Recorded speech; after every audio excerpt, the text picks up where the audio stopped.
Hello, ladies and gentlemen. I hope you're doing fantastic today. Thanks for coming. How are you guys doing? Fired up, as usual? I mean, this is my first time I actually came to Thorhild, so this is a new experience for me. In the neck of the woods, driving everywhere across the province, filming videos. For those who probably don't know me, I'm a Max. I run a little website called Freedom Calendar, and I stream events on Alberta Independence all over the place. Just so you know, tomorrow I'm going to Grand Prairie with the guys from Let's Talk Alberta. So I came here to this particular event because this is a very interesting subject. We're going to talk exclusively about Bill C-9. For those of you who are affected by C-9 is the censorship laws that is incurred in law. So the goal of the discussion is to go in great detail of the talks, the legislation. If you have questions, that's going to be the time for you people to ask questions. I know that we have some people watching online as well too. Jason Lavigne is streaming on his channels, and I'm streaming as well too. Okay. Housekeeping rules here. We have some emergency exits over there on the left. There's another emergency exit here, but it's not showing an exit, but there's a door you can escape if something happens. There's obviously the main entrance over there, and that's where the washrooms are, male and female, right? Because there are not 300 genders. I think today's talk will be the appropriate way to say that in public, right?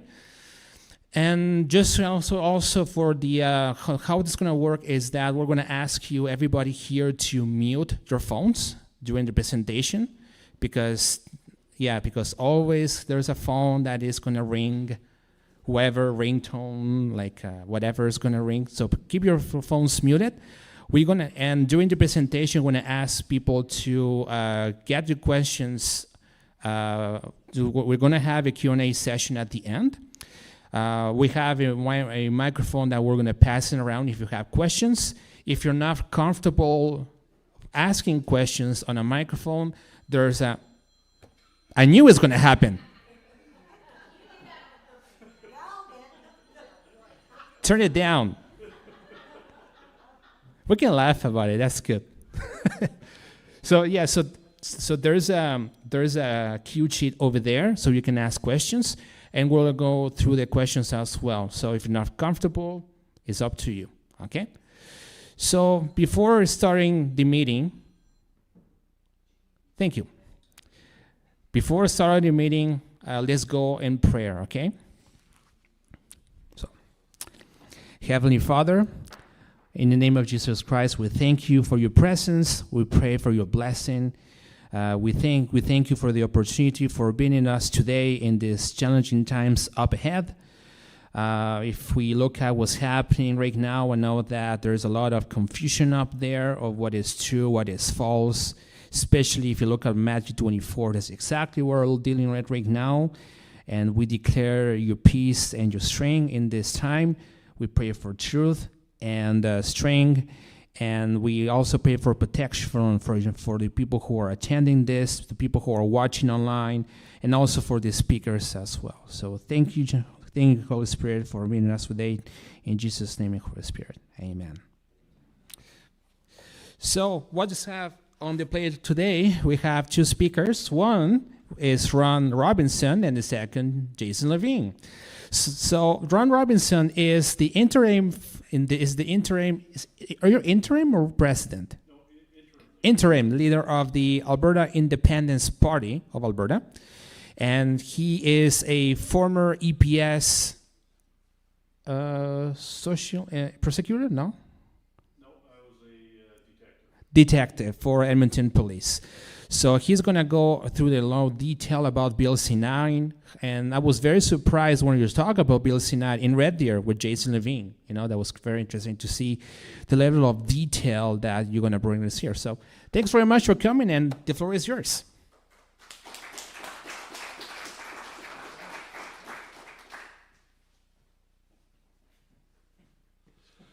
Well, thank you, Max, and thank everybody for coming tonight.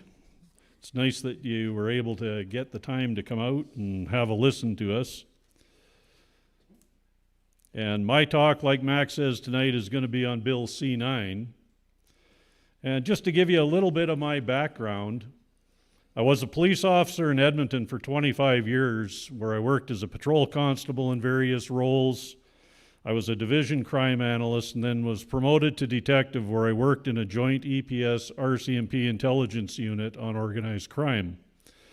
As an intelligence officer, I also trained police, customs, and corrections officers across Alberta in organized crime investigations. I developed policies for specialized investigations at the local, provincial, and national level, was a guest lecturer at regional, national, and international conferences. I planned multi-agency operations and was the liaison between provincial, national, and international police agencies.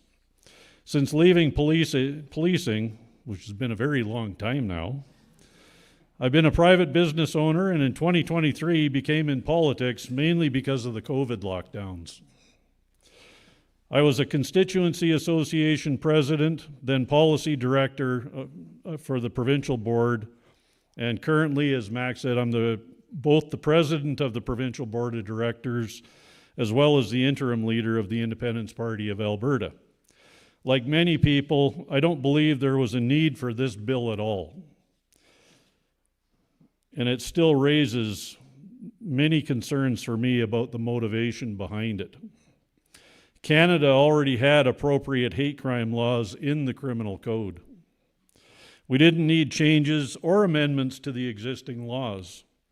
All we needed was to ensure equal and fair application of the existing law when circumstances demand that it be enforced.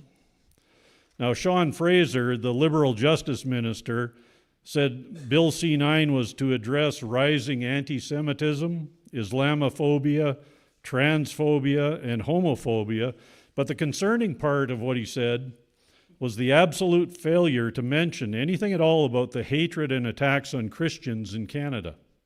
Since 2020, 24 churches have been burned down in Canada due to arson. Did you know that Christians are the most persecuted religion worldwide today? It isn't surprising when you look at the hate-filled statement that was made by Justin Trudeau to Pastor Steve Long when he said that evangelical Christians are the worst part of Canadian society. Now, I would view that as promoting hatred against an identifiable group. One of the amendments in C-9 was to repeal Section 319, subsection 3B of the Criminal Code, which offered a defense of good faith use of potentially violative religious text, which is important to keep in mind. The text that Bill C-9 repealed says this: no person shall be convicted of an offense under subsection 2, subsection A, if he establishes that the statements communicated were true. Now, this next section, subsection B, is the section that was changed. If, in good faith, the person expressed or attempted to establish by an argument an opinion on a religious subject or an opinion based on a belief in a religious text.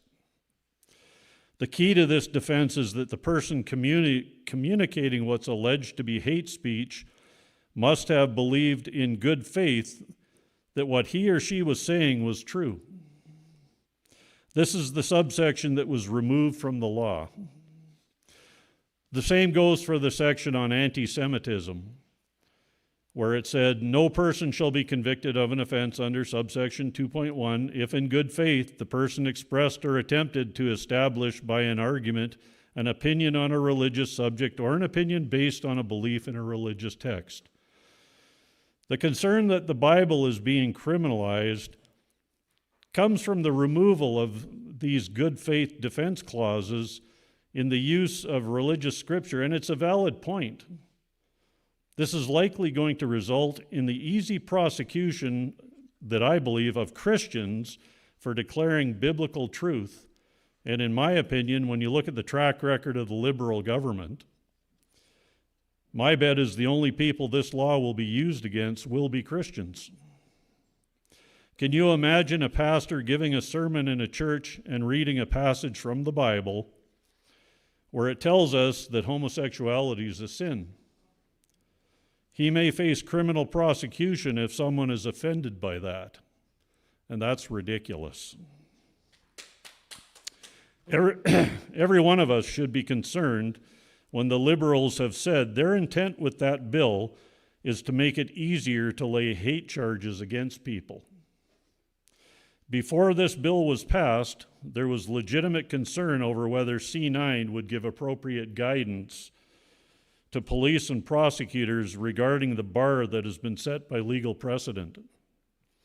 This bill, whether intentional or not, now signals that the bar is lower than that set by leading jurisprudence. And the result of this may be that charges are laid too easily, resulting in a chilling effect on expression and public debate, even if charges are subsequently dropped or an accused is later acquitted. Because all that tells me is that you never should have been charged with anything in the first place. Currently, the best example we have of how this law is likely going to be abused comes right here in Alberta from the Edmonton Police Service. As soon as this bill became law, I believe it was political activists within that organization went on a campaign to solicit complaints from people so they could run out and lay hate crime charges. The police service's social media gave examples of hate speech being simple comments where people are posting online that, some people need to be deported, like immigrants who commit criminal offenses, and not minor criminal offenses, serious stuff. So we have to ensure that institutions like police agencies remain neutral in order to enforce laws in an effective and unbiased manner, because they certainly aren't. Personally, I believe the people behind that campaign should have been removed from their positions and perhaps dismissed. C9 also brings in new laws. Intimidation and obstruction offenses designed to protect access to places of worship and community institutions. The wording of this section to me is concerning, as it doesn't specifically state that the obstruction or interference to someone accessing a building or structure must be a physical one. To me, that says somebody could be across the street holding a sign just protesting something. That now becomes hate speech or a hate crime. A new hate crime offense that gets tacked on to the charge when crimes are motivated by hatred, which Ottawa believes will mean stronger penalties. A new offense targeting the willful promotion of hatred through the public display of hate symbols such as the Nazi swastika or SS lightning bolt runes, as well as any of the listed entities under Section 83.1. What that is it's a list of entities that are considered terrorist organizations by the Canadian government. And oddly enough, the Muslim Brotherhood is not included in that list, although it is in a lot of other countries. And a lot of the Islamic countries have declared them terrorists. Although they explicitly ban the Nazi swastika and symbols of terrorism, they don't ban the communist hammer and sickle or the five-star flag of China, even though these are symbols that represent regimes that have murdered tens of millions of people.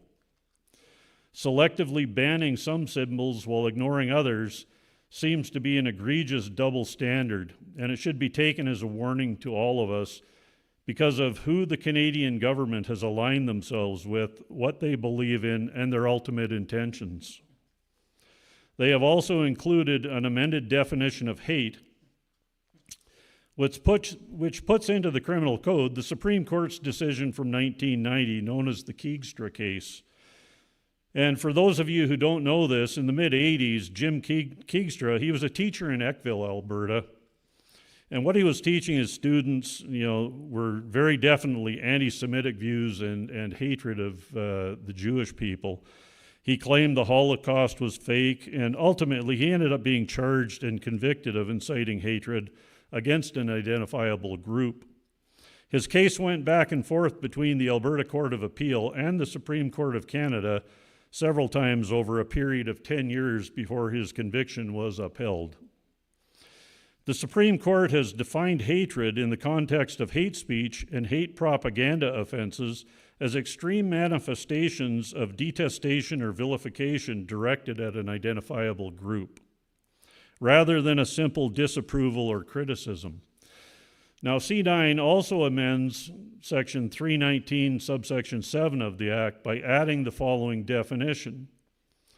Hatred means an emotion of an intense and extreme nature that is clearly associated with vilification and detestation. Now, I think that's really important for everybody to understand, because when you look at the definitions of vilification and detestation, the Oxford Dictionary defines vilification as the act of saying or writing unpleasant things about somebody or something so that other people will have a low opinion of them. And detestation as the feeling of hating somebody or something. It's characterized by intense hatred or abhorrence, and abhorrence is defined as a strong feeling of hating somebody or something, especially for moral reasons. But if you're a Christian, you should know that you can hate the sin, but you don't hate the sinner. This bill assumes that if you speak out with a strong moral conviction, you obviously hate the person or group, and that's wrong. That should never be in there.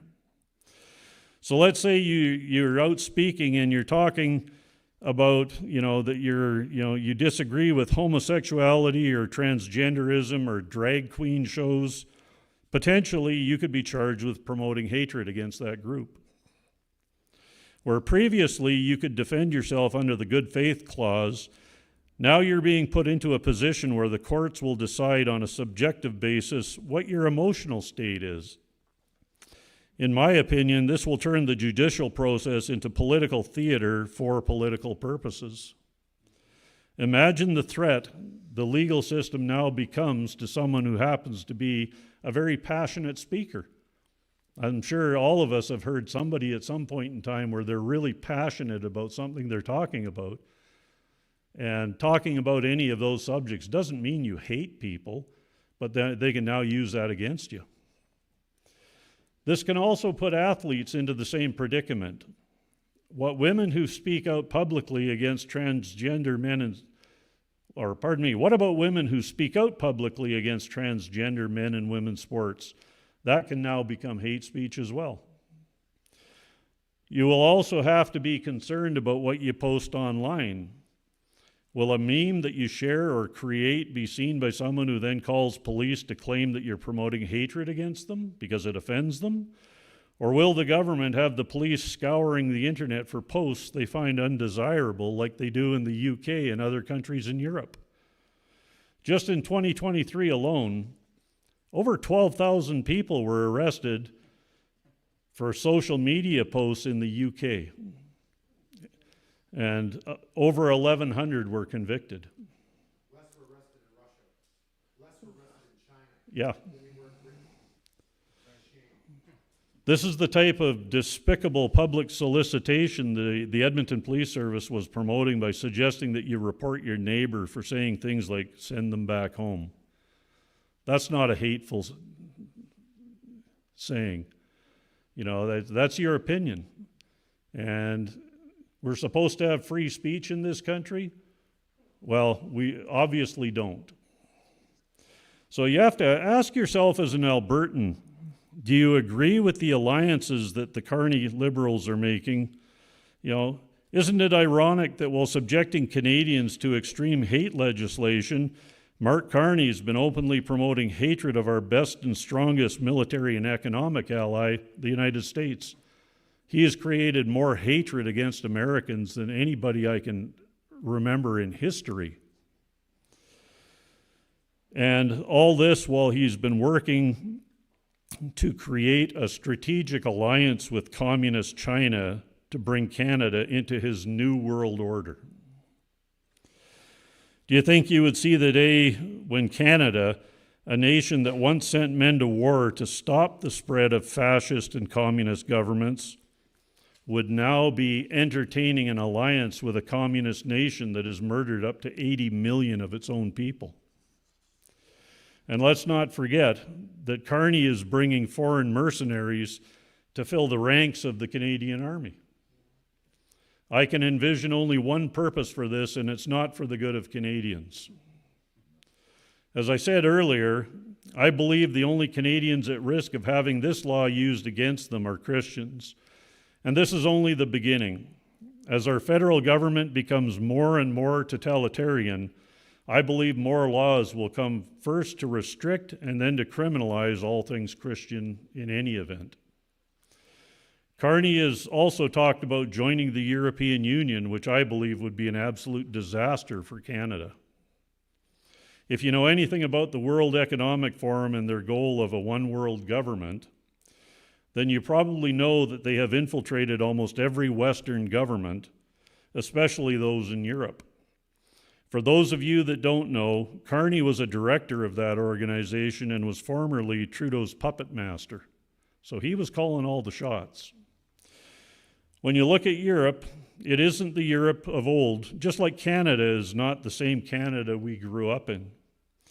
Whether you want to call them leftists, socialists, communists, or whatever, many of the governments within the EU and here at home appear to have leaders that believe in totalitarianism.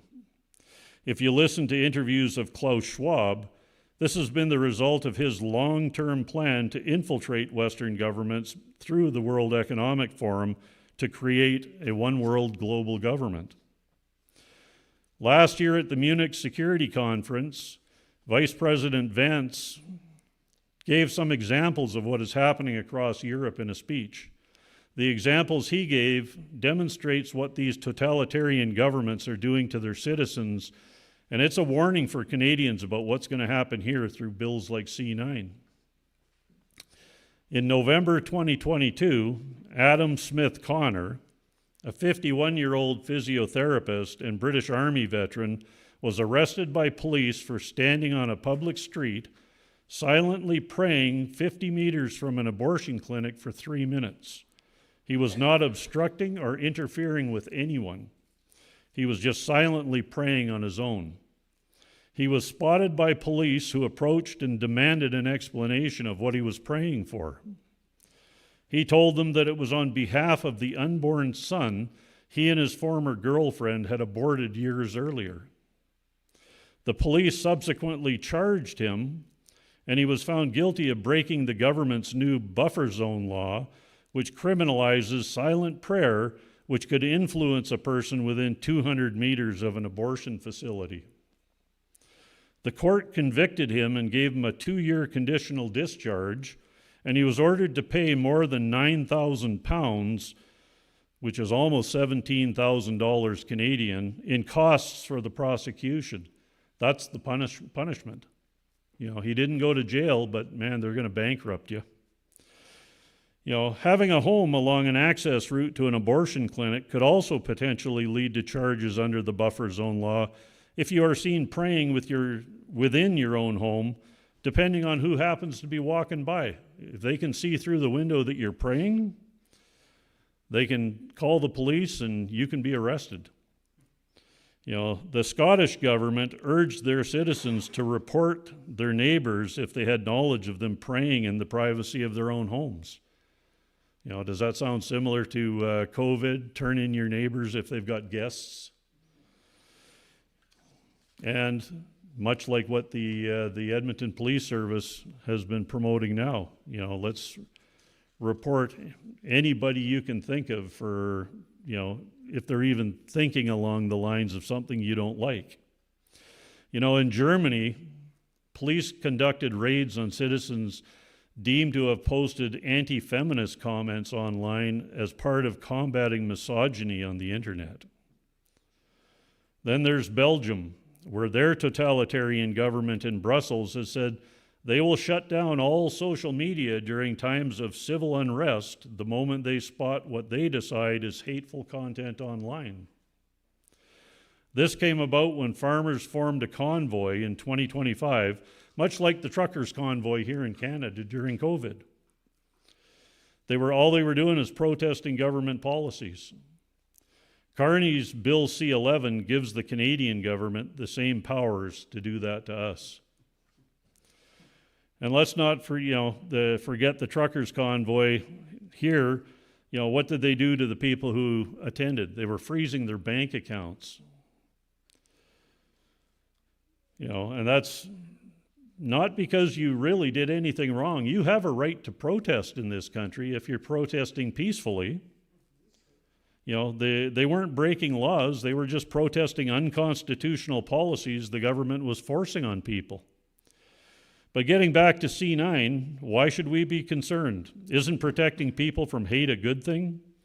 As a former police officer, I say yes and no. It's important that we as a society ensure that a class of people are not targeted by falsehoods that deliberately create an atmosphere provoking violence against them. This is important in maintaining a civil society. However, freedom of speech is the most important God-given right we all have. Codified freedom of speech should be there specifically to protect speech that others find offensive or distasteful. I believe the only time speech should be limited is when there are direct threats or incitements to violence against a person or a group of people. Currently, the bills the Liberals are putting forward and passing are bills that are stripping us of our freedoms. I look at them as bills of creeping totalitarianism. Bills like C2, C8, C9, C11, C22, C34, they're all bills, as I see it, to create a surveillance state within Canada. If you've been paying attention to any of the hearings in the US, they've already talked about the AI data centers that are being built that are there strictly to harvest personal information so you can be tracked every second of every day. So it's the government can spy on you and control you. C9 is nothing more than one of the bills to control you. And I thank you for your attention.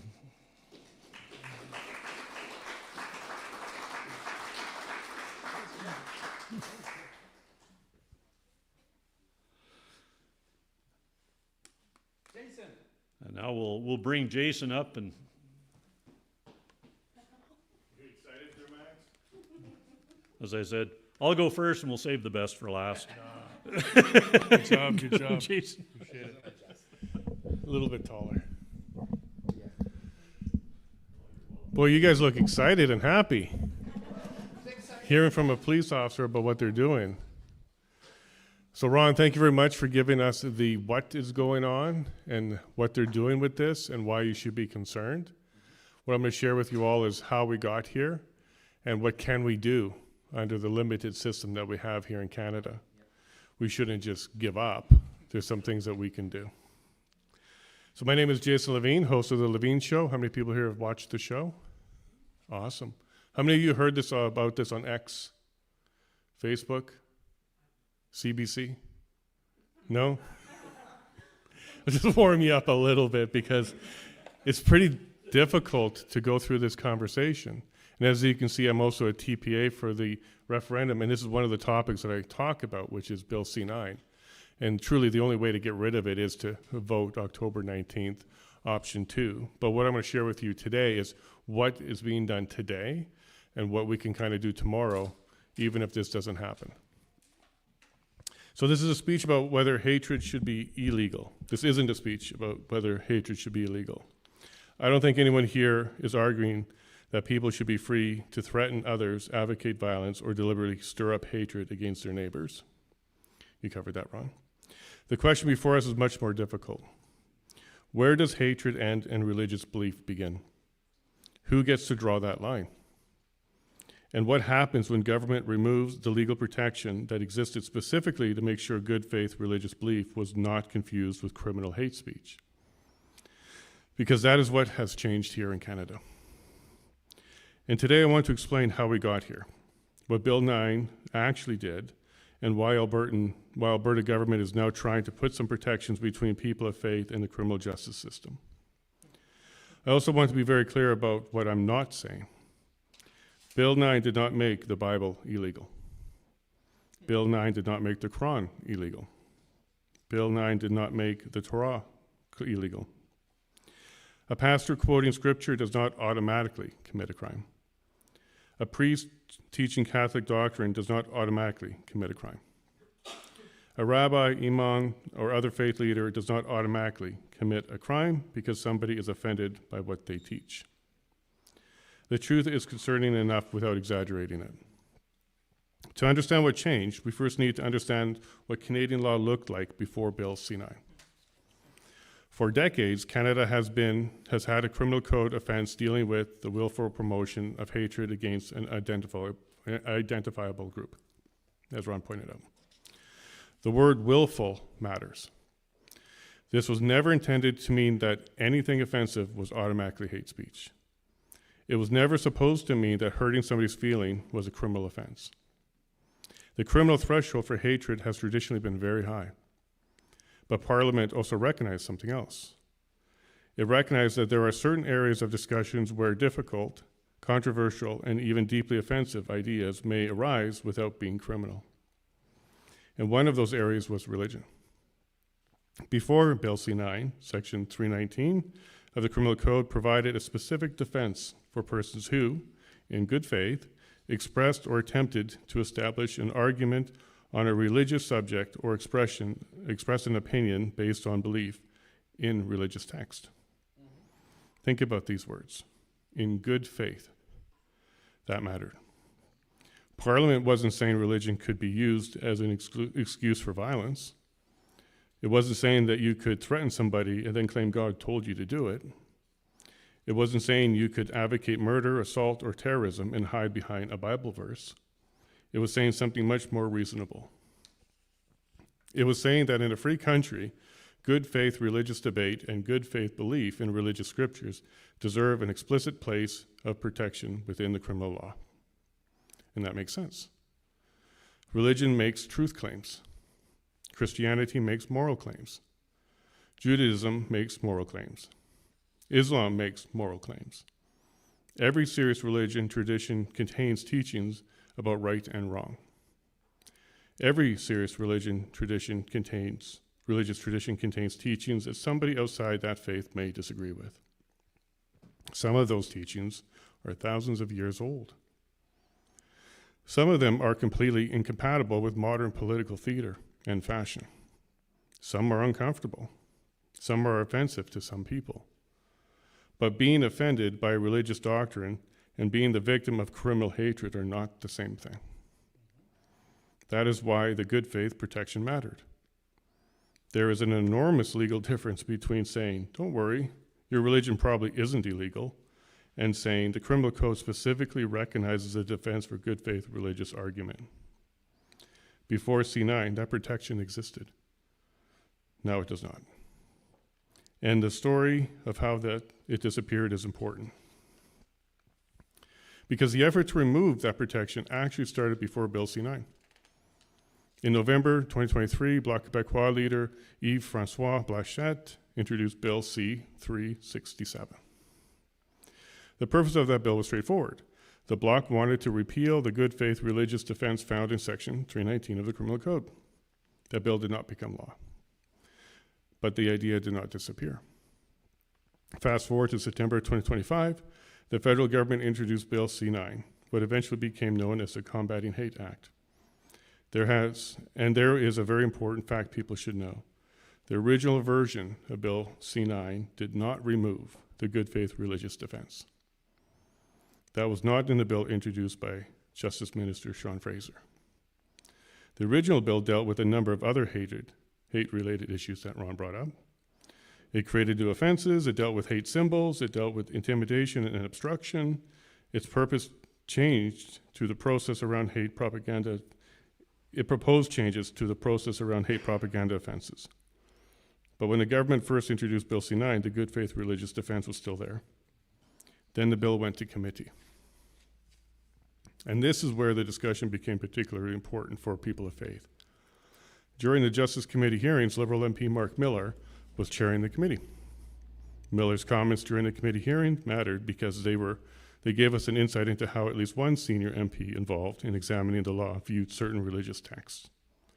During questioning of Christian Legal Fellowship Executive Director Derek Ross, Miller specifically raised passages from various books from the Bible. He referred to the passages dealing with homosexuality and characterized some of those passages as containing clear hatred. Think about that for a moment. He wasn't talking about somebody throwing a brick through someone's window. He wasn't talking about someone threatening or to murder somebody. He wasn't talking about someone organizing violence. He was talking about books of the Bible. And here he was raising those passages in the context of a discussion about whether the good faith religious defense would remain available. That should concern people of faith. Not because Mark Miller gets to personally decide what is criminal. He doesn't. Not because reading Romans suddenly sent someone to jail. It doesn't. But because it demonstrated exactly why the statutory religious safeguards mattered in the first place. If lawmakers themselves can look at ancient religious texts and describe portions of them as hateful, then the question of who decides what crosses the line between theology and criminal hatred becomes very real. And this should not be treated as only a Christian issue. If the government begins to act as an arbiter of which traditional religious teachings are acceptable and which are hateful, every faith community should be concerned. And frankly, atheists should be concerned as well. Because the same state power that can be used against one unpopular religious belief can inevitably be used against unpopular political beliefs and expressions of conscience. December 2025, the Bloc Québécois brought forward the amendment to Bill C9. Bloc MP moved that was known as an Amendment PQ3. And the language was remarkably simple. Paragraph 319.3 sub B of the Criminal Code was to be repealed. Paragraph 319.3.1 sub B was to be repealed. Those were the religious defenses. The Bloc had tried to remove them through its own legislation before. Now it was using Bill C9 as a vehicle to do it. And the amendment passed the Justice Committee by a vote of 5-4. The Bloc supplied the amendment, but it did not pass by the Bloc alone. 4 Liberal committee members joined the Bloc members and voted in favor. The 4 Conservative members present voted against it. So when we talk about how this happened, accuracy matters. The religious defense was not removed in the government's original BC9. The Bloc Québécois pushed for its removal. And Liberals voted allowing the repeal to be added to the legislation. The Bloc's argument was that religion should not provide a defense for hate speech. They pointed to extreme examples of religious rhetoric. And I understand that concern. Nobody wants someone advocating extermination or violence and then saying, well, it was in a prayer, so I'm protected. But that raises an obvious question. Was that kind of violence advocacy ever actually protected by the good faith religious defense? Good faith means something. A call for murder does not magically become good faith theology because someone attaches God's name to it. A threat is still a threat. Incitement to violence is still incitement to violence. So if violence and genuinely hateful conduct was not protected by the defense in the first place, then what do we gain by removing the protection? And more importantly, what legitimate expression becomes more vulnerable when the protection disappears? Those are questions Canadians deserve to ask. Bill C9 eventually received royal assent on June 18th, 2026, and it came into force July 18th, 2026. And the good faith religious defense was repealed. The government says legitimate religious expression remains protected. The final law says a communication does not become hatred solely because it discredits, humiliates, hurts, or offends. The law continues to set a very high threshold for criminal hatred.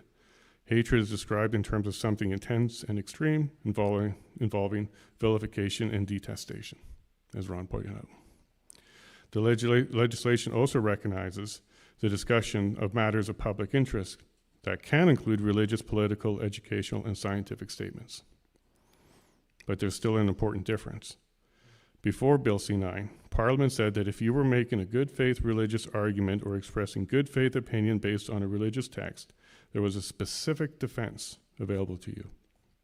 After Bill C-9, the message is essentially this: your religious discussions is legal as long as it does not amount to willfully promoting hatred. But that is exactly where the dispute could arise. Was the sermon hatred?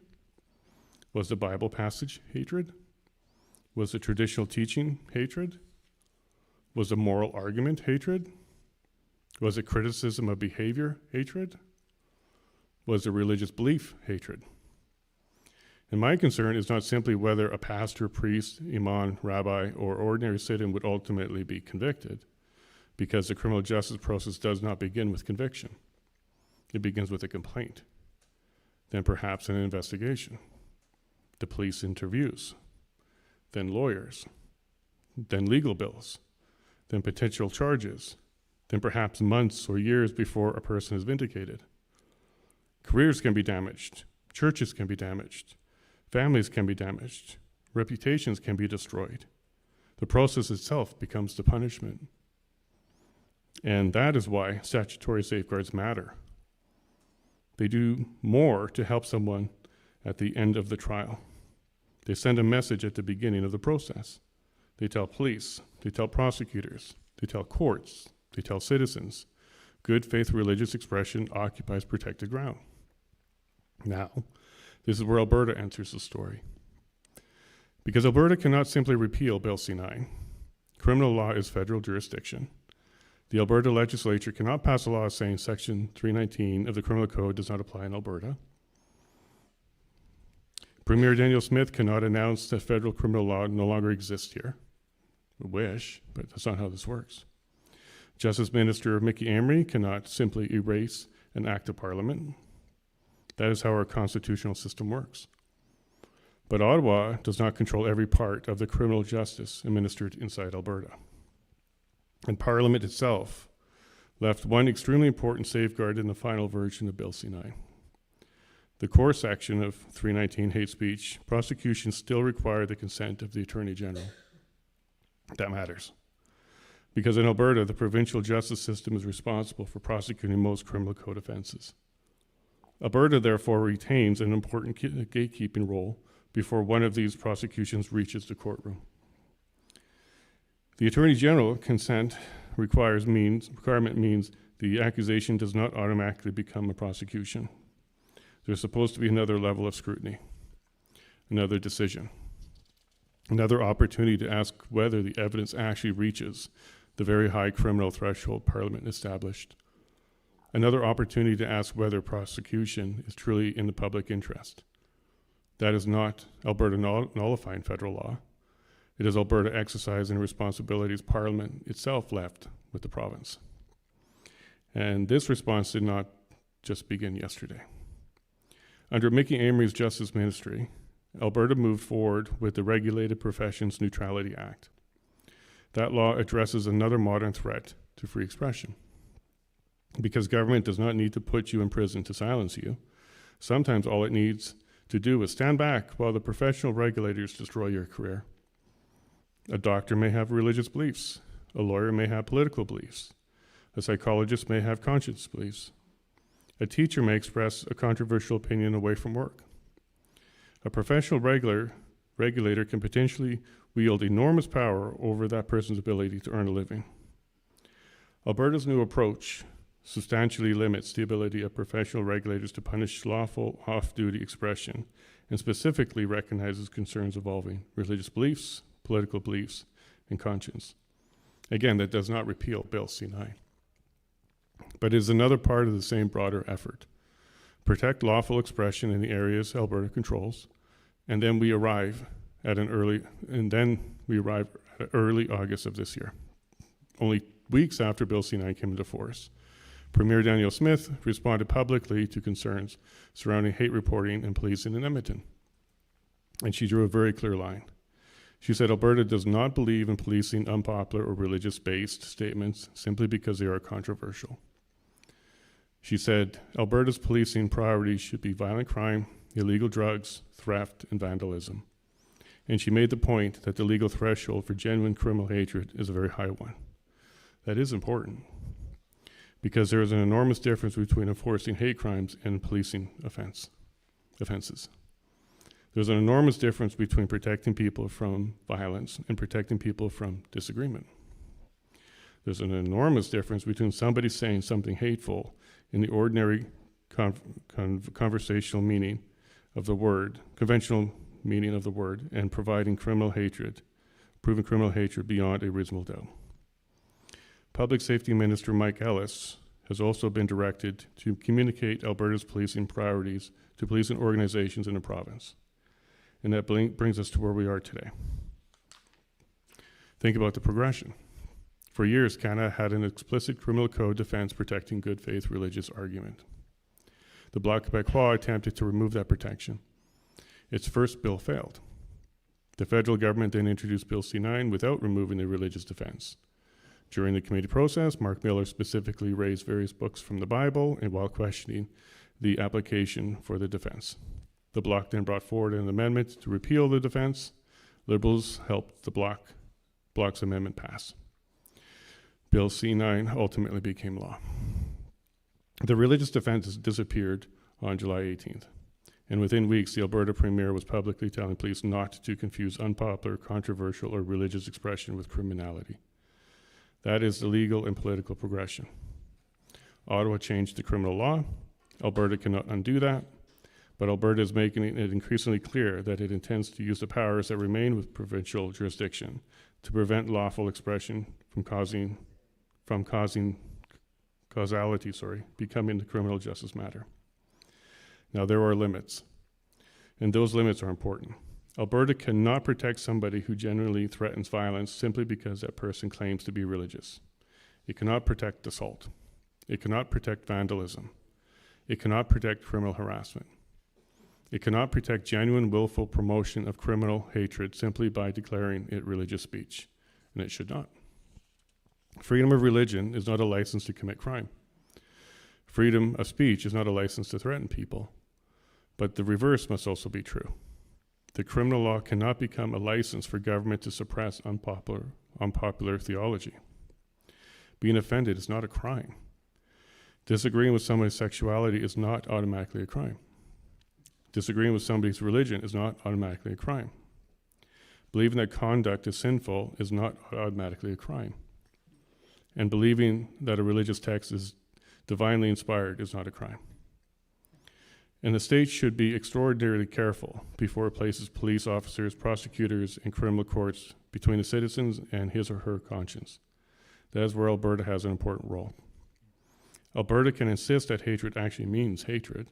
Alberta can tell police that hurt feelings are not themselves a criminal offense. And Alberta can make violent crime a policing priority rather than unpopular opinions. Alberta can protect professionals from losing their livelihoods merely because the regulator disliked their lawful off-duty beliefs. Alberta's Crown prosecutors can insist on strong evidence before taking someone to court.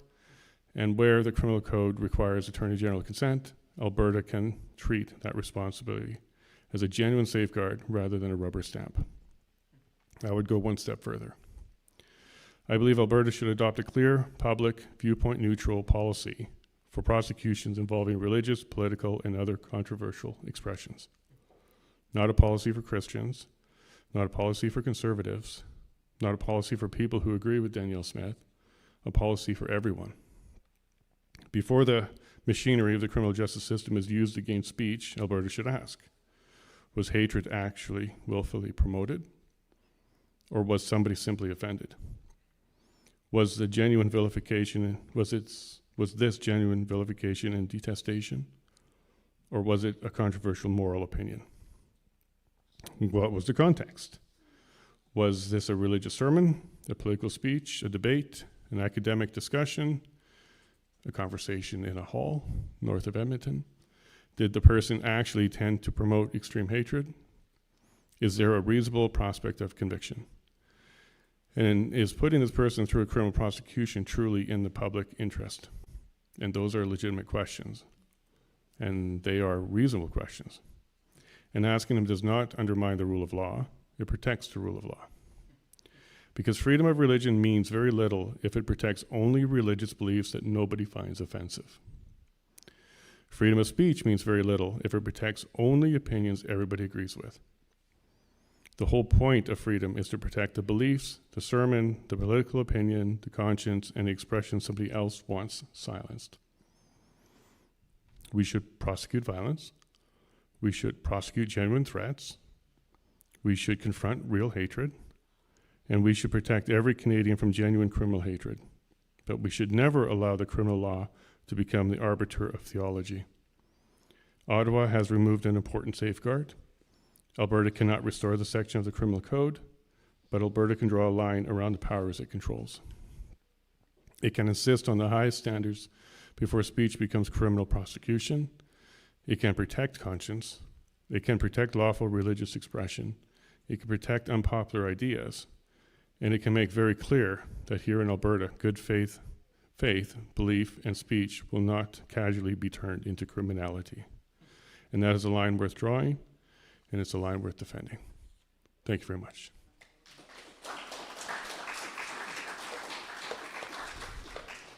Now, I believe we're going to get into a Q&A. You're welcome to... Yes. So before getting to the Q&A, I would like to... I'm just going to go on. Now we'll invite Max up. So I would like to also... Well, thank you very much, Jason and Ron, for speaking. That's very awesome, very insightful, very interesting. A couple of things is that we have a donation bucket. Linda has a donation bucket. So we're going to this like church. We'll ask you to if you're compelled to contribute financially. That helps paying the bills, paying the rent for the venue and additional expenses. So if you want it free, she's gonna come with the bucket. So we're gonna put some buckets and monies in the bucket. That'll be fantastic, and feel free to do so. Also, there's some merch over there. Paula is there, and also, what's her name again? Brooke. Thanks. I'm bad with names. Brooke has some very amazing merchandise where you can support our independent business owners as well too. So what we're going to do is that we're going to take a 5-minute break. So if you have questions, there's a piece of paper, there's a bucket over there, so you can write questions there. So we're going to go to an intermission period. So during that period of time, like a 5-minute break, you can put questions on the bucket. Okay, you can go to the washroom, drink some water, and go to the merchandise tables on the back. And for those who are online, we're going to also go to the online questions as well too. So stay tuned, and we'll see you in 5-10 minutes.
So basically, Brandon over there has the microphone.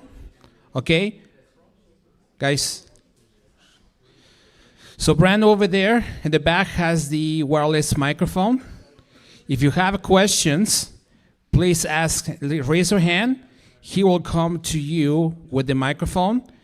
During the Q&A session, please do not interrupt while you're asking questions, okay? We're trying to keep things as order as possible because people are watching on the stream right now. And when you do something like, I got a question here, people on the stream cannot hear you, okay? So we're gonna go through the question and answer period. So she has a microphone. We'll go from there, okay?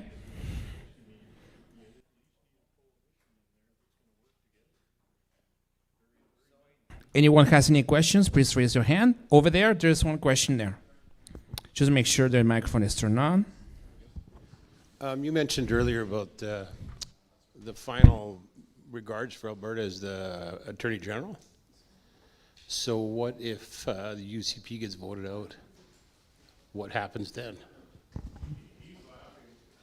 He's laughing because we were just talking about that I was hoping that you guys would pick up on that, because that is if this current government's in and we don't switch to like an NDP, because they're 100% correct. At that point, the Attorney General, they're the last line of defense. And if it's an unfriendly one, yeah, you know the answer to that. That means a lot of prosecutions, a lot of processes of punishment, a lot of people going through the courts, for sure.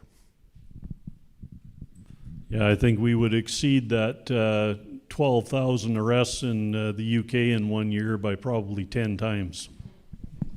And I do believe the federal government absolutely understands that. And they're going to count on that. Because even though there is a government at a province level that can withhold, prosecution or decide that's not a prosecutable offense, that's not the same everywhere. There's NDP in Manitoba, you got BC, and then if it ever changes. So it becomes, in my mind, one of the mechanisms to try and keep the system, at least in Alberta, the way it is now, and not rock the boat too much, and maybe have a party that springs up and goes ahead and gets more votes, that discourages that activity from happening. And you won't be a democratic society because of that. You're not voting your conscience. You're voting out of fear that the other guys are going to open up the courts to you. We saw this during the federal election. So many people we've spoken to. I was a federal MP candidate, and a lot of people said, love what you're doing. I really believe in you. I think you have the best policies and the best platform, but I just can't vote for anybody other than the Conservative Party of Canada for fear that the Liberals would get in. Sadly, we told them the Liberals were going to get in. They'll eventually get the majority. If you go to my X and my shows before the election, I actually said that, because that's exactly how the system was built. Alberta's votes don't matter. So we were hoping to get some more voices in there for this exact reason, to stand up to stuff like this. But sadly, the system's built to kind of suppress your actual desire. So when it comes to the next provincial election, I know how you're going to vote, because the consequences of opening up the Attorney General to a different ideology and a different party is going to be super high. So hopefully we continue to battle on that front.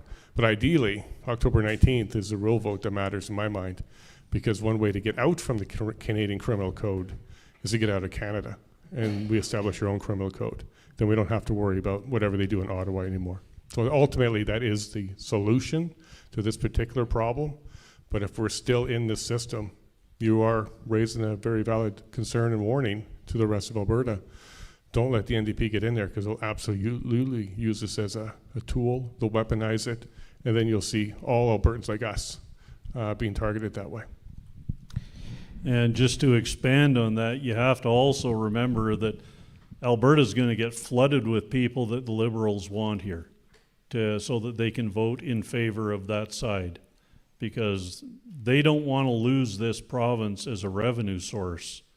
And like Jason said, the only way we can actually get out from under this is for Alberta to get out of Canada. That's the only way. There's no solution within Canada. Anyone here has any question? Please raise your hand.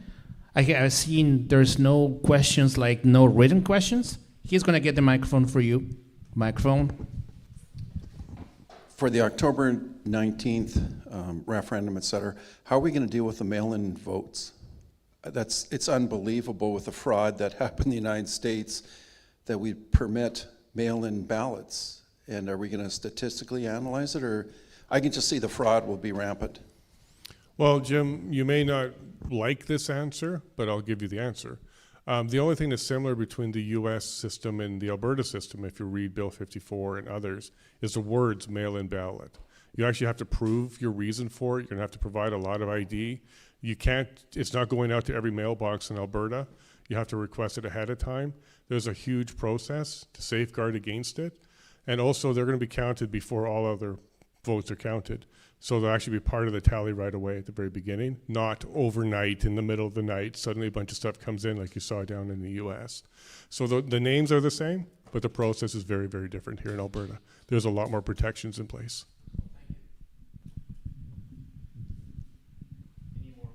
Any more questions here? Oh, there's some over here, some questions there up front. You were saying that most of this was done through the Quebec party? Yes. And do you think that that is kind of in retaliation for us wanting to separate, and that would mean that no? No, I think what Bloc Québécois is trying to do is remove that safeguard so they can go ahead and attack certain religions themselves. They're a very Catholic-based society, and there's other religions, not anymore, but they were at one point. But I think they're trying to remove that because they want to actually go after some other religions as well. The rest of Canada, especially here in Alberta, as Ron pointed out, I believe Catholics are the target there, or Christians are the target there, and not other religions. But in Quebec, they definitely are focused on other religions. Okay. And the other question is, like Daniel Smith, you're saying that, oh, well, she's not going to really enforce this or have the police enforce this. But, I mean, she's quite the turncoat on many items. And do you believe for one moment that this is just a rally to keep her into power, that she's going to protect us and this and that, when she really actually is honestly the biggest turncoat in Alberta there is? Yeah.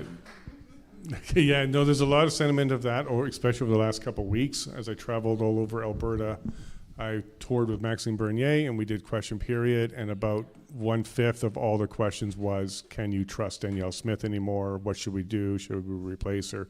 There's a lot of sentiment there. At this stage, she's at least saying the right things, and she's directing Mickey Amory and the Minister of Public Safety as well. But you're not wrong. Like, at any point, she can change that direction. I think she's certainly sitting in a very rocky boat right now on several subjects, and maybe she is. I can't speak for her mind, but what she's doing is at least she's addressing this issue quickly. I have spoken to her office a few times before this got in royal assent, before it became law, and everything I said in my speech there, I knew about before this came out. So I do think that her office and the people around her are definitely going to make sure that this doesn't turn into a tool used against us by her. But that could change with the next leader. That can change with the next election. But your question is, can we trust her? As Bruce Party would say, always assume that they're going to be lying to you. Always assume that they can't be trustworthy, and govern yourself accordingly and put the pressure on accordingly. So talk to your MLA, talk to some other MLAs, make sure that they're very clear with your intent that you will consider her somebody that you'll hold accountable and responsible if she changes her direction on this one. And just, I'm just going to expand a little bit on a point that Jason made, actually, that both of us ended up making in our talks, is where the process actually begins, because this is where it's really important for, you know, your minister to make sure that the right procedures are followed, because otherwise, if you leave it up to the police, because the police have become so politicized over the years, you've got people within those organizations that are going to go out and make it a mission to charge as many people as they can, not caring whether they convict them or not, because as we both pointed out, it's the process that becomes the punishment. If it costs you $100,000 or $200,000 to defend yourself, that's not going to do anybody any good. That is the punishment. You might get off at the end of the day, but now there's no recourse for it. You're stuck paying those bills.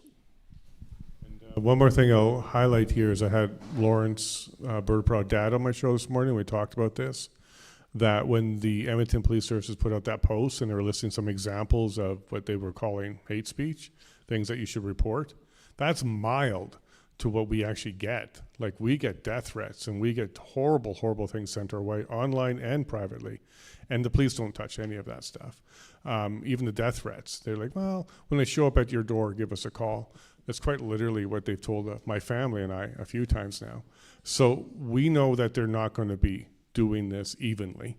They're looking for certain types of people, mostly Christians, and anybody that's calling for like deportation. That's why they were highlighting some of those ones. And they're trying to, I don't know if they're trying to prosecute people more than just create self-censorship.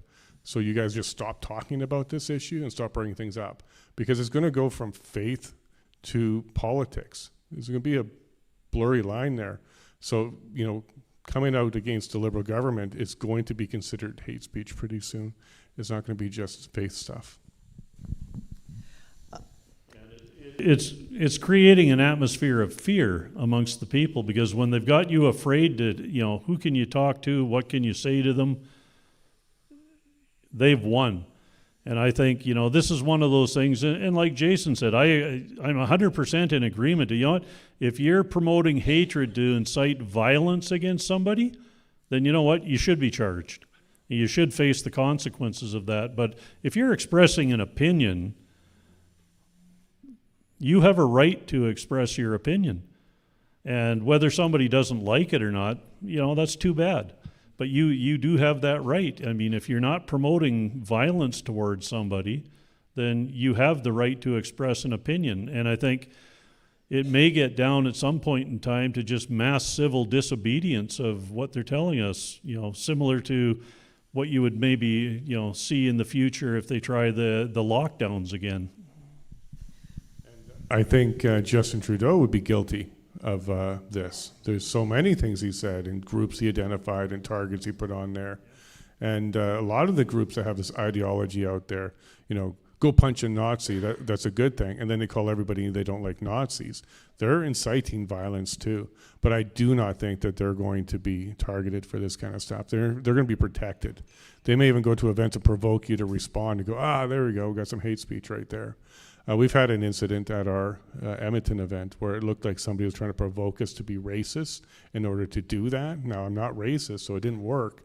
We ended up throwing them out, but I believe this is going to be a tool used against just like this, people just like this, groups like this, having political discussions, not even necessarily faith discussions. So, yeah, and you know what? Sorry, Paula, were you... Go. You know what, just one of the things is, even in places like, if you're sitting in church listening to a sermon, I mean, everything when it comes to policing, or almost everything, starts with a complaint. So if somebody's sitting in the audience and they're offended by what is said, and to them it's very, very hateful, that can start a whole process going and end up in a complete legal process before it's all over and done with that should never have happened. Yeah, I'm just going to add one more thing because it causes Paula to put the microphone down. It's the only way I can stop her from talking, so I thought I would utilize that a little bit there. My beautiful wife back there. Well, thank you. So there's a lot of confusion. Some people think that the upcoming October 19th referendum is for separation. And some people who are a little bit more knowledgeable see it as it's a referendum for a referendum. However, how important, can you clarify, how important is this upcoming referendum on October 19th? Why is option 2 so important, not only for Bill C-9, but in general for the rights of Albertans? We should get you a chair, because I'm pretty sure you can explain that one. Yeah, this isn't just a referendum for a referendum. This is a referendum on being respected as a province within the system. This is, I think, one more attempt to let Ottawa know we're serious, that we want change. Now, what that change will look like after a successful referendum for option 2, we're not sure yet. And do we have the right leader to do that negotiation? Will Danielle Smith do the right things for us? We don't know yet. But we need to signify to Ottawa that we are not happy with the status quo. We don't think everything's good. We need to make some change. There was a gentleman the other day that came to an event, and he was just yelling at everybody. It was a conservative event. It was for our UCP CA. And he said, "You guys just want us to become Americans and taken over by Trump." So I spent a little bit of time talking to him and got him to realize none of us want that. In fact, why do we want to go from one master to another? We quite literally want to try and stand on our own 2 feet. We believe we can, and we believe that that future will be prosperous and good for many generations. We don't need to join the U.S. By the end of the conversation, he's voting option 2, because he does recognize, even as somebody that he's not a conservative, he's an NDP guy, but he does understand that something has to change. He is not doing well. He's not getting a job. He's having a bit of an issue with mental health and getting care. So something needs to change. So no matter if you're conservative, Christian, for separation or not, this particular referendum question isn't about separation. It's about, do we want some change? And if you want change and you want to empower the Alberta government to have the leverage to go to Ottawa to see if one more shot, can we make some change? And then if the answer turns out to be yes, well, we might actually be pleased with that. I don't think that'll happen. But if the answer turns out to be no, then we go to the next stage to actually have a referendum on actually separating. So this is like a bad relationship, and you got one last chance to smarten up, as long as Alberta equips the Alberta government with that particular power by voting option 2. And that's why it's really important that everybody gets out and votes, because you have to let the government here know that we're serious as a people, that we're not gonna tolerate what's been going on for the last 120 years. I'll tack on to that too. One of the largest groups that's looking for self-determination and change is First Nations. 156 years of being suppressed, depressed, and oppressed by the government. First the Crown, then Ottawa. So that group actually is a lot more supportive of self-determination. They've been fighting for well over a century and a half now. And they're always been fighting here in Alberta a little bit stronger than everywhere else, because they actually see that this opportunity is happening. So don't listen to the media. Don't believe the media when they say First Nations are not in support of this. We get messages all the time. I had a gentleman by the name of Darren Grimes on. He's a card-carrying First Nation gentleman. He does a blog that's read by every chief and every First Nation organization across Canada. And he says there's heavy support for it, because this is the first time in their lives that they can see themselves being treated equally, have the same rights as everybody else, own property, will property to your next generations, etc., and not be under restrictive and racist acts like the treaties and Indian Act of Canada. So don't believe the hype of the media. Don't believe what's going on in the courts. That's just the elites doing that. So the ones that like the positions that they're in, the lawyers that like to protect those positions, and the politicians that like that whole setup to stay there, because they use that to leverage the rest of us to kind of suppress us from demanding anything. So don't be surprised if on October 20th you start seeing the numbers. And First Nations across Alberta heavily supported option 2. So I would reach out to those communities, and just remember, nobody's going to be over your shoulder. Nobody's going to know your vote. Just vote your conscience when you get to that point. Excuse me. Well, I've been through 2 referendums myself. This is going to be number 3, which is kind of fun, interesting. It's always been very interesting and very informative. But on this one, especially concerns me, because I don't believe the government we have right now that rules us was not elected by us. They were a minority government, and the people that we voted for that were against them went, and now they're a majority government, and they can do whatever the heck they want. So what's gonna stop? It's pretty much going to have to be quite forceful if Alberta wants to ever separate. It won't be. They won't make it easy for us. No, you know what? They're going to make it as difficult as humanly possible for us. But remember, we are the economic engine of Canada. We leave, Canada flatlines. They're gone. And that's one of the reasons why they're going to fight us tooth and nail to keep us from going. But that is one of the best reasons for us to get out, because they're crashing the economy deliberately right now. They want if you look at historically other countries and their governments, when they became totalitarian, they did the same thing to make people rely on government handouts. And if you look at any one of those systems, literally millions of people, they let millions of people starve to death because they don't care. And I think we're in the same position today with the government we've got. But we do have an ace up our sleeve. Trump, the U.S. When we do a referendum and it's voted on and it's successful, and international law and other things start to kick in, if they were to do something like bring the violence, try and force us to not separate, break international law, I believe we would very quickly get the opportunity to do a unilateral declaration of independence, which the Supreme Court does recognize as an outcome if the federal government does not cooperate in, and here's that word again, good faith. If they don't operate with good faith, we can do the declaration, unilateral declaration of independence. And the three things that are required there is you have the ability to establish a government. We have one already. You have borders that are defined. We have that already. And then you have the recognition from international partners. Dennis Kelma was a part of our tour just last week, and he let us all know that at least 8 nations have already said that they were most likely going to recognize Alberta as an independent nation if that good faith negotiation falls apart, with the U.S. leading that particular recognition. So there are ways to do it. And have you seen the Canadian military? Tampons in the bathroom, like they're buying old submarines. Like, we are well equipped to deal with anything that may come our way, because we do have a neighbor to the south that would like to see us be an independent nation. So I don't think it's going to ever get to bloodshed. And many countries in the last 50 years, through a referendum, was recognized by Canada to become an independent nation. There's over 18 examples of that. So I think it'd be very difficult for them to make it a bad faith process, because the Supreme Court itself lays out the consequences to that, and that is a universal declaration of independence.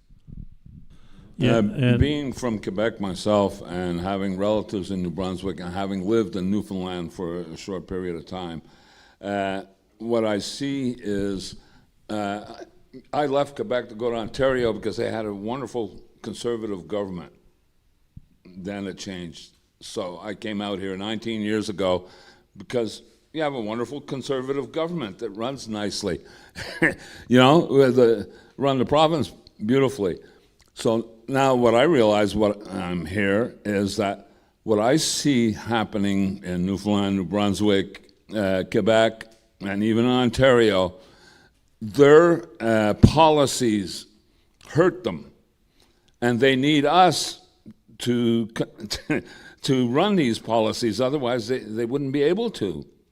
And it would be kind of good to Alberta left, so that these provinces wouldn't have the financial support to do the things that they want that actually hurt conservatism or freedoms of the Canadians. I have a little bit more faith in the rest of Canada that when Alberta leaves, that they're going to go ahead and kind of redo how they run their economies. They'll start, because they'll be forced to. There's going to be billions of dollars that leave the Canadian economy. One more thing to remember, as somebody that was in Quebec, Parti Québécois is now leading in the polls. And that particular party is now saying, listen, if you vote us in as your provincial government, we're going to do a referendum. So they're basically doing their little mini referendum right now through a provincial election, because that's the platform. You vote for Parti Québécois, they're going to bring forward a separation referendum. And by the way, they were the first and only province that said, we're not going to go by the Clarity Act. That was a mechanism to slow us down and stop us. They recognized it for what it is. And they also don't swear allegiance to the crown anymore. So Quebec's already in a position where they're going to say, look, we're just going to go.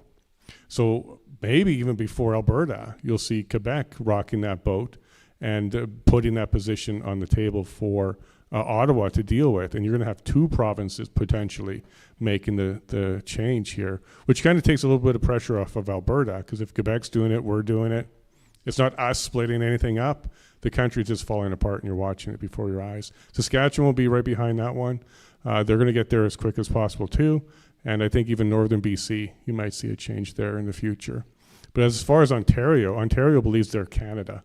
And sometime in the near future, they may be the only part left that's just Canada. But I don't see any way for them to step up and stop the process. Even if we went through the Clarity Act process, I do believe we'd have the provincial support when it came to that stage if we did the amendment formula, because they would have to be deciding, do we ever want to leave that door open for ourselves in the future, or do we want to close it forever? And there's no province, if you sit down and think about it, that wants to remove all potential leverage with Ottawa. So I think even if it did go down that road of Clarity Act, Alberta, if it did get to the 750 rule, even the provinces would support it. So, but to answer your direct question, I think this will help Canada. If Quebec and Alberta leaves, they're going to be forced to go ahead and go and get their resources, enter markets, revisit what they're doing, and maybe all provinces in the near future will be a lot more prosperous because they're going to have to be. Can you imagine in your family, like the breadwinner leaves, do you just stop and just become homeless, or do you step up and get a job and get to work? And I think the rest of Canada would actually benefit from that process. And I have to agree with Jason, you know, if people that are concerned about Canada and wanting to fix Canada, if you want to actually fix Canada, vote for Alberta to get out, because, you know, that's going to force the rest of Canada to either fix the messes that they've made since day one, or, you know, whatever happens to them happens to them. We need to concern ourselves with ourselves. We have to look after Alberta first. We have some people asking questions online, so we're going to go through that. So one of the questions is, do you feel that Danielle Smith will resign after October 19 vote, or whether or not there's going to be a yes or no? Basically, the question is, do you think that Danielle Smith is going to resign after October 19, either for a successful referendum or not? You want to go first on that one? Because I do have an answer. Scoop. I think Danielle Smith already has her future plans in place. And that's my guess too. Yeah, that's my prediction, because some people don't like my prediction. I think she's going to cross over to the Liberal Party of Canada and run there, because as a Conservative, you will never get elected again, period. Not in Canada as a Prime Minister, because you're not going to have the votes that you need to take you over that line, because you need Alberta, and you need every seat in Alberta to do it. She's not going to have it. I'll leave that one with him, because I didn't go that far in my thinking. I definitely think she has ambitions to be the Prime Minister at some point. She's had those ambitions since university. She hasn't been quiet about that. She shared that with many people. Anybody here watch John Bolton? Yeah. Did you see the episode with Rob Anders? Okay. You remember when he started that episode, he said, I was talking to my friend and he got me to understand. It's me. I'm the friend. Because I do believe, and this is not my hope, and I'm not wishing this into existence, but I'm just looking at the political tea leaves, that she's actually positioned herself to resign. So if it's a stay, her party's going to blame her, run a leadership review, boot her out like Kenny, She's not going to want that, so she's going to want to resign before that. And if it's a leave, she's got the option of saying, I'm not the one to lead you through this process now, so she'll bow out. So she has a position to bow out regardless of what the outcome is. Now, if it's a stay, there's a little bit more conservative support that stays in Canada, and then she can say, hey, look, I kept Canada together, maybe make a run for the leadership at that stage. Because let's be honest, if it was Doug Ford, Jason Kenney, or Danielle Smith, who do you think is going to win that one? I think Danielle would actually win that one, especially if it's a stay. If it's a leave, she's going to have some rocky waters. And I never thought about the crossing the floor one. I have to give that one some thought. But that could be a path to the PM if that is her ultimate goal. Yeah. No, it's not, but you know, it's, I'll say it would be politically astute for her because that's the only realistic chance you've got of becoming Prime Minister of Canada, because there's just too many votes in the East that are going to stay elbows up. So vote October 19th to leave, because we're not part of some of this if that's the way it goes. But I do think she's positioned herself politically to bow out because she does not want to be Kenny'd at all. Another question that we have also have online is the possibility of employees, now that Bill C-9 is effectively law, is how is it, how frequent or how is it possible, or if it's even doable for employees to be fired because of what they've done, let's say outside business hours, or if their employer finds out that they were at church or they were in independence meeting or something to that effect. Is that something that we will see going with Bill C-9 moving forward? Personally, all I would see that doing for employers would be opening them up to a whole lot of lawsuits. Yeah, there's not much more to add there. Why would you destroy your business? Yeah, it's tough enough right now to keep businesses going thanks to the economy and other things going on. So I couldn't imagine that. But also keep this in mind, Max, most business leaders are very conservative, and most of them are also very Christian. They may not show it on their sleeves a lot, but we speak to business owners all the time, and there's a lot of support from those communities, so I can't see them destroying their business. Interesting. And what about C-9, for example, if a corporation can be lied, like we'll talk about Bill C-9 affecting individuals in this case, are corporations legally can be sued over C-9? Let's say that an employee decides that whatever is, or for example, even media guys like yourself or Rebel News and such, can the corporations be liable against Bill C-9? You don't know the answer, that's great, just asking. Yeah, I don't see the liability. What may happen is some corporations may have to give up their chat logs and messages and personnel messages to see if that will be Bill C-22 in a nutshell. Yeah, but related to hate speech, like being subpoenaed for it, or if an employee said something outside of the business, maybe the business might be subpoenaed for information, but I don't see the liability right at this stage. I have to see an example. We have somebody with a question here. Go ahead. So I don't think that's a problem with the business side of things at all. But my question is, so like I was at work, there were 4 of us sitting there discussing separation. I was the only one out of the 4 to do the first signature, because the other ones were scared because of what they did to the convoy people, and none of them were going to lose their job. So now they're going to vote, and I don't think that they really understand. It's going to be like Wexit. We're just going to show up and just say, we're done with Canada. But once we start that process, who's going to start the laws to protect us so none of this, like what happened to Canada, can ever happen to Alberta again, where we lose all of our rights? I want the freedom to speak freely. I don't want to be judged. I don't care if people hate. None of that bothers me. I just want to go to work. I want to do my job, and I want to be left alone. That's why I live in Alberta. That's why I don't live in the city. That's why I live out here. And I want those protections, those rights. Who's going to start doing that for us? That's what I really want to know. And what's the process going to be to make us free? That's going to be the creation of a constitution for Alberta, because that will be ultimately the most important document that we are going to have.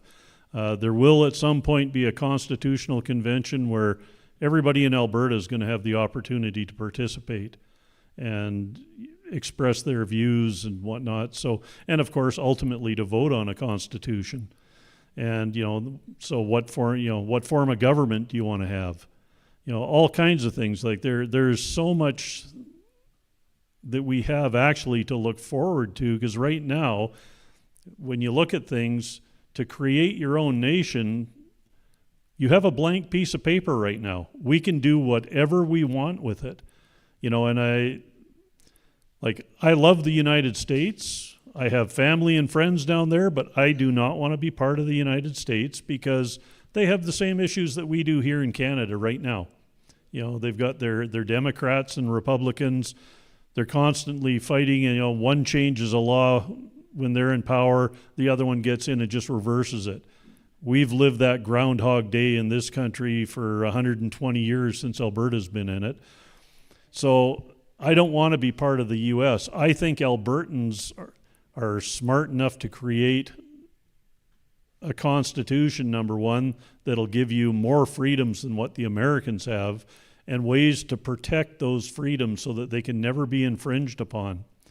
And we can do a way better job, and we'll have a way better lifestyle when it's done. Yeah. So I'll answer that one directly. So there's two pieces to this. There's the transition from what we currently have to whatever's coming. There's the short-term transition, like what happens on day one, what happens by the end of the first month, all the way to the first year.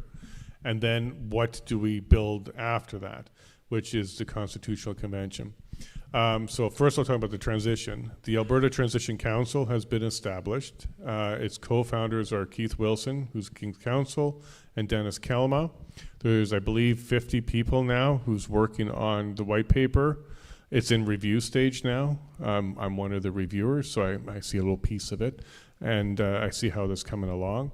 And all this is doing is providing for whoever is the authority at that time what the transition could look like. For example, airports. Are we still going to have airspace? Are we going to have military? Are we going to have police, border control, passports? Like all of the pieces that the federal government currently provides has been chopped up into sections with a bunch of experts working on that. Now, these are just drafts and proposals. They don't have the authority to implement them, but it is going to be provided to the government. That's the transitional side. And then on the constitutional side, we got lots of options. And we can see all over the world what works, doesn't work, and maybe what Alberta can do. So I went on tour with Dennis Kelma, who's really proposing he's got a draft he's working on for a republic style constitution. I had Matt Rowley on this tour as well. He's talking about a return to the original version of the Westminster system before Pierre Trudeau screwed it up. I say good luck with that. I don't think anybody wants that because they've already shown how they can pervert it. So they'll just do it again. And then you also have Bruce Pardy, who's working on a book. I'm bringing him back to Alberta. We'll go on tour, share his idea. It's a limited government, reverse the default. The government has no power except for what's iterated through the Constitution, which means the people hold all the other power. And those are three versions. And there's people working on many others. So all over Alberta, there's people writing them, they're submitting them, they're sharing them. But that's what the Constitutional Convention will hammer out. All of those drafts will come together, the best of the best will pop out, and we'll have our own constitution, which gets ratified by the people. So we will decide collectively on what new framework we have. I suspect it's going to be a republic style with a little bit more of Bruce Party's libertarian views in there, because he has a really good idea about flipping the default for the power. Because right now, all countries, the government holds all power except for, and then you get a charter or a Bill of Rights out of it. And this is supposed to iterate your protected rights. The default switch means they have no power, which means we don't need a charter or a Bill of Rights because we already have God-given rights. It would be what the rights of the government has that gets iterated and limited. So I think it's going to be a mix of the two. Stay tuned because we do these events all the time. We'll be coming back to Edmonton with the three gentlemen to have that conversation some more. And we did public input last time, and we'll do that again, because it's going to be a public decision. We have a question on the back over there. If you, just a reminder, if you have questions, just wave your hand. We're gonna try to get the microphone. We'll try to not overimpose over when people are asking questions. Thank you. Go ahead. I was just going to make the point that it's our responsibility to influence all the people we know to get out and vote. Vote for option 2, whether you want to stay or go, because this is our chance for, if you want to stay, here's our chance to renegotiate the deal. But we've got all our leaders and people like the folks today presenting, but it's up to each of us, for everybody you know, to get them out to vote. And for option 2, whether you want to stay or go, this is our bargaining power. So that's something each and every one of us can do. And I think just to expand on that, you had mentioned that there was people that at your work that were afraid to sign the petition because, of the government getting their information and, maybe freezing bank accounts. When I was out taking signatures for the petition, I had all kinds of people come up and tell me they will vote for Alberta to separate, but they wouldn't sign the petition for that very reason. That's the fear that's been put into people in this country because of what the government did during the truckers' convoy. That's exactly what it is. That's right. Can you just get a microphone for him, please? Get a microphone for him, please. He's got his comment out, yeah. And he's right. The government should be afraid of us. We shouldn't be afraid of them. Yeah.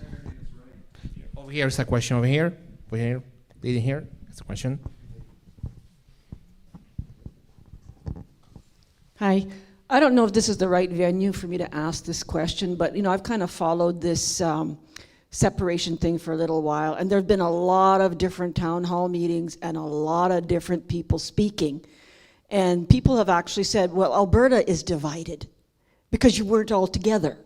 You've got this group over here promoting, and then there's this group over here, and you're all promoting separation, but you're not all together. So I'm sort of wondering, how would this all come to pass, so to speak, if Alberta were to separate? Who's going to be the head honcho? How are you guys all going to get along? You kind of get where I'm going? Yeah. If you're all a bunch of different groups, how are you all going to get along? And what's our political landscape going to look like? What's our elections going to look like? Can you address that? You know what? To answer your question, I think the best thing that has been done is to have all these groups out there speaking, because the government has not got a target on any one person. Right now, if this movement had one person taking the lead role, you would have the weight of the world trying to destroy them, their lives, their families, you name it, because that's how serious this is. So having all kinds of people out there takes the target off any one person's back. And when there's no difference between the groups, everybody has their own message, but I'll tell you what everybody wants. We want our own nation. Every group that's out there speaking wants their own nation. That's the ultimate goal, and that's why everybody's working together, although it might appear that they're, segmented. We're not. We all believe in the same thing. Yeah, behind the public persona, there's a lot of cooperation, and we do all know each other. And this is why I really enjoy conservatives and being a conservative. We'll even hold ourselves accountable and each other accountable. So if there's something that we don't like, we'll say it. Unlike the other side, which will get behind a unified message and they don't care what they do, they'll actually break laws and maybe not report their fundraising and other things.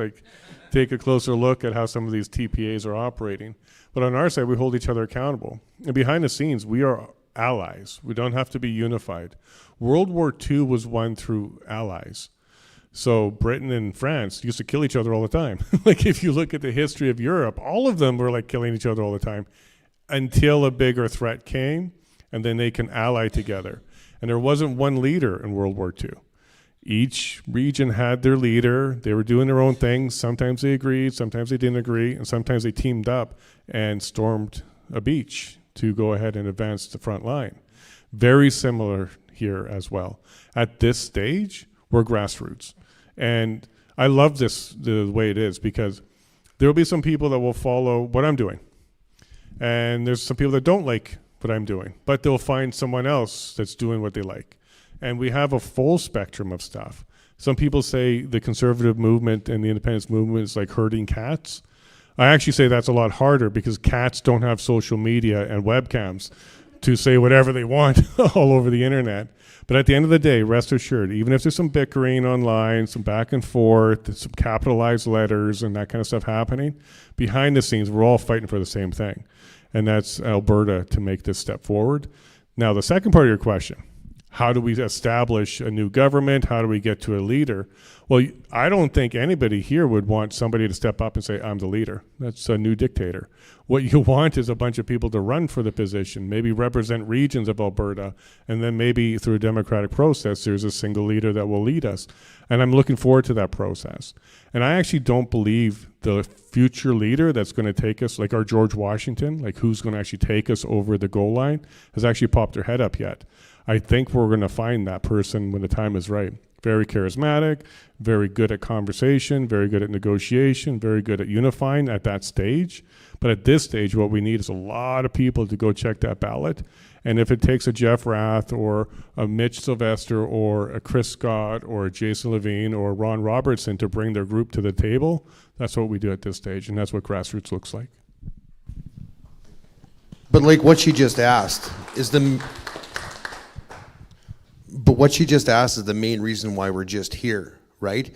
Canada is such a large place with so many different people's aspects that we're failing as a country.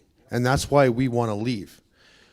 And while we're leaving, sure, you guys are all, you got your own little missions, your own little teams, that's fine. The reason that Bill C-9 is so terrible is it shuts down debate. The whole reason we should be doing this is so we can have those debates, we can have those discussions, and then whatever comes out of those discussions and arguments is kind of the way it should go. That's how you get to a conclusion. At work, sure, I'm the leader, and I get to choose what everybody's going to do. But some green guy who's never done the job, never seen what we do, will come up to me with a better idea than I have. And that's how it's supposed to be. And you're supposed to be able to have that communication and that debate. If you don't, because of Bill C-9, then what? We've got nothing. Well, that's the current system we're in that we're trying to get out of. Now, the good news is when we get to the stage of the Constitutional Convention picking a new leadership, we're out of the Canadian Criminal Code and we're out of Bill C-9 at that stage. And if you look at how the U.S. did it, they had delegates from each region that was represented and elected by the region and then brought forward their concerns and their desires at the Constitutional Convention. It'll be very similar. And with technology nowadays, Max will probably stream the whole thing.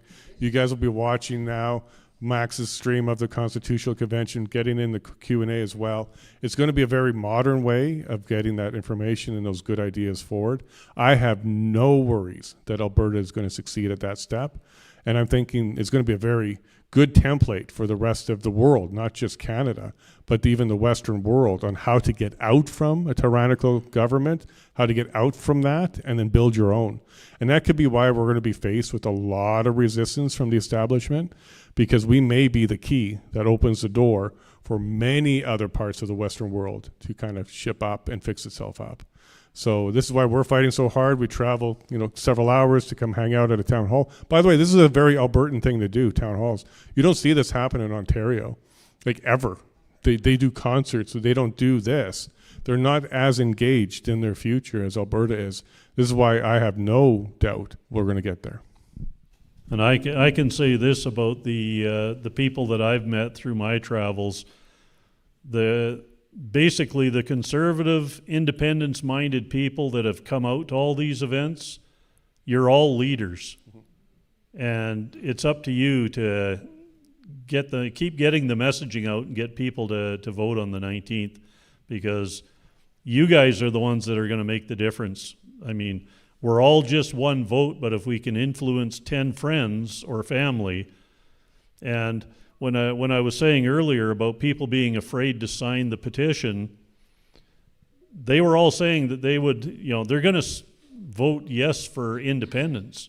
So I think, the numbers that we got on the petition is going to be nothing compared to the number of votes you're going to get for the referendum.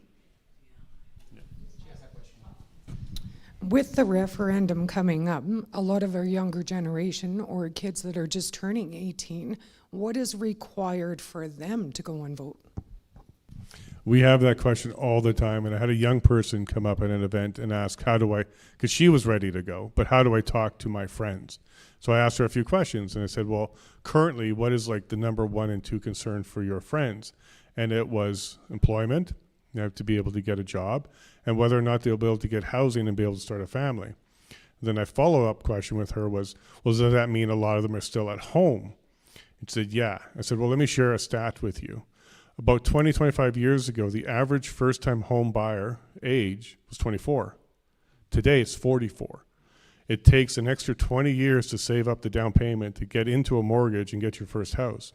You used to be done at the age of 44, paid off your mortgage. Now they're getting started. So I said to her, have a conversation with your friends, because it sounds like they want to be sovereign from their parents. They actually want to be autonomous human beings. They want to get out there and do their own thing, their own way. They actually have that in them. And currently, under the system that we have now, they can't get work, they can't get homes, they can't even start a family, they're not even having babies. This is all becoming a major problem. But get them to realize that they actually want to be sovereign human beings. And the best way to get a prosperous future for them and their future family is to have a sovereign nation as well, outside of Canada. So hopefully that will help them. Now, another thing I want to share with you, there's way more support than you know. They don't come to these events. They don't come to town halls. They do a lot of stuff online, and they have their own little conversations. There's a lot of support with the young people. Even though you don't see them here. Anybody under 40 here? Max? Yeah. Yeah. They are paying attention because of those things I just said. Their number 1 and number 2 concern is jobs and whether or not they can find a home. But I guess my question is what identification do they need to vote on the 19th? Because I brought my daughter to sign for like the petition, Yeah. but she needed a valid bill, but she still lives at home. So you phone insurance to get that valid bill for proof, so she wasn't able to sign that day, right? She had her license, but you needed something else. So what do the younger generation need for the 19th to be prepared? Don't wait. You can register now and become on the voter registry right now. You can go to Elections Alberta and sign up. There may be a process where you have to go to like a registry and show some proof of stuff to get it done, but don't wait till the 19th. Get it done now. Local registry? Yeah, go to the website, Elections Alberta, to see if you can get it done there. You may end up having to go to the registry if you need additional documents, but this is a very secured one. You need to have ID, you need to be on the voter registry, and don't wait till the 19th, because you may find out you don't have enough and they won't let you vote. They're not gonna, it's not open like in the US. You just show up with no ID and you can vote. So get started now. Tell your young people to go to Elections Alberta website, fill out the registry information, and if there's anything that's needed, you may have to take another step and get it done now. Okay, so just an Alberta license or Alberta picture ID would not be valid enough? No, I think you need 2 people. Go to the Elections Alberta website to confirm, okay? Because the most important thing is you can check if you're on the voter registry through the Elections Alberta website, and if you're not on there, then you're going to make sure you get on there before October 19th. Get that process done. Generally speaking, if you were elect, if she voted in the last provincial election, she's good to go. Yeah, but she's asking about new people, new young people who didn't vote yet. Just go to the Elections Alberta website, check the registry, see if you're on there, and if you're not on there, start the process to get yourself on there. If I gave a piece of advice for that specific, because I think she's probably, how old is your daughter? Probably. Well, my daughter's 23, but my Okay. son's turning 18 next month. Okay. We just had a discussion today. Okay. Guess what you're doing on the 19th? You're going to vote. Well, actually, if I give you some advice, my suggestion is for her to get a cell phone bill under her name and then wait 2 months and then you go to the register, do all the process that Jason was talking about, and that actually gives you the proof, the proof of residency that Elections Alberta needs to do that. But this is something like more like on the legalese side of things. Because I have the same situation because I wasn't living in Alberta when the election came, so I have to do some extra paperwork. So there's a lot of stuff that can be done through Elections Alberta, but one of the things that she can do right now, and this is something that correlates to Jason's point of view, is to start the process right now. So by the time you get to October 19, you might be probably just over too late. You can also, if she has a box number, because that's the problem on your driver's license, you have a box number, you can go and get your legal address added to your driver's license, and then you won't have any problems. Well, we can't do that now. Yeah, you can. Oh yeah, she can. Yeah.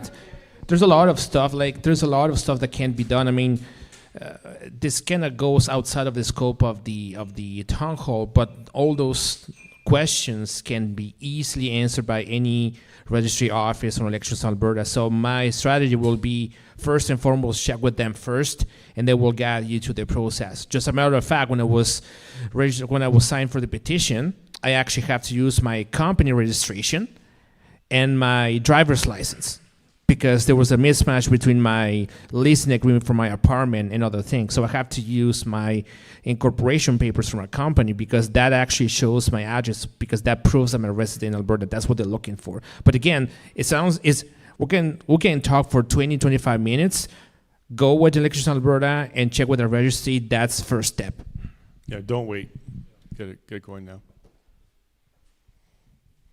All right, well, I want to thank the organizers for putting this on. You guys are amazing, reaching out, putting this on. Thank you all again for coming tonight. And it was a very good discussion that I think we had here, and I hope your questions, or a lot of them, have been answered.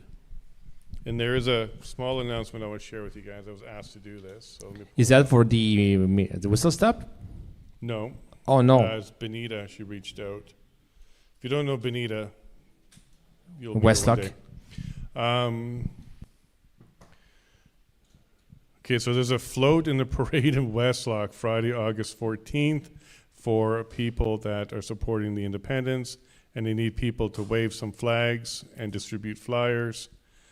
And this will be on the stream. She said put it on there. I'll give her phone number, 780-349-0181. So if you can get to Westlock on Friday, August 14th, there will be a float in the parade, and they're looking for people to participate. Just doing my civic duty, getting that message out. Well, thank you very much for being here. Well, before you run, let's give a huge applause to Max for being up here. Absolutely. Yes. So. Oh yeah, you guys can join us in Mir on Saturday, August 15th. It's an appreciation event. It's not a political event where we're doing speeches. It's literally for the canvassers, volunteers, supporters, campaigners. If you played any role, even just quietly supporting, come on out. It's going to be a bunch of music, a bunch of food. It's free to enter. You grab some vendor stuff, some food as well. Chris Scott, T-Bones will be there. Who's what? Mir is just east of the Whistle Stop Cafe. Whistle Stop Cafe. Yeah. So it's about 3 hours from here, down to 2. I don't know. I will say Highway 21 and Highway 50. Yeah. That's about 3 hours from here. Yeah, about 200 miles. Yeah. And also I'm going to be Lacombe. streaming It's that not far event from as Lacombe. well. So. It's not far from Lacombe. Yep. It's just east of Lacombe. 20 miles from Lacombe. What's that, Lotte? Oh, yeah, it was yeah. But it'll be worth it. It'll be some great music. It starts at 11 with the vendors. The music starts at 1. Max, you're going to be there? Yep. And it'll be a good time. Just bring a chair, bring your family. It's a family event. So if you can make it out. Are we going to have some bounty castles? I don't know. Oh, no. We need to have some bounty castles to make things more official and make some people angry. No, just kidding. Yeah. But thank you all very much for spending your Tuesday with us. Really appreciate it. You guys are lovely, great questions. I really like your question. Why is there no leader? because they would be taken out. You see the hit pieces they make now? Can you imagine? I'm expecting mine in September. I don't know what it's going to say, but they're going to come out with something. But I thank you all very much for being here. Love you all very much, and God bless. And thank you very much for the 300 people watching online, by the way. Yes, 300. So that was saying, I was talking about 300, 400 people watching online. So. Love you all very much. Yes, we love you all. Thanks a bunch.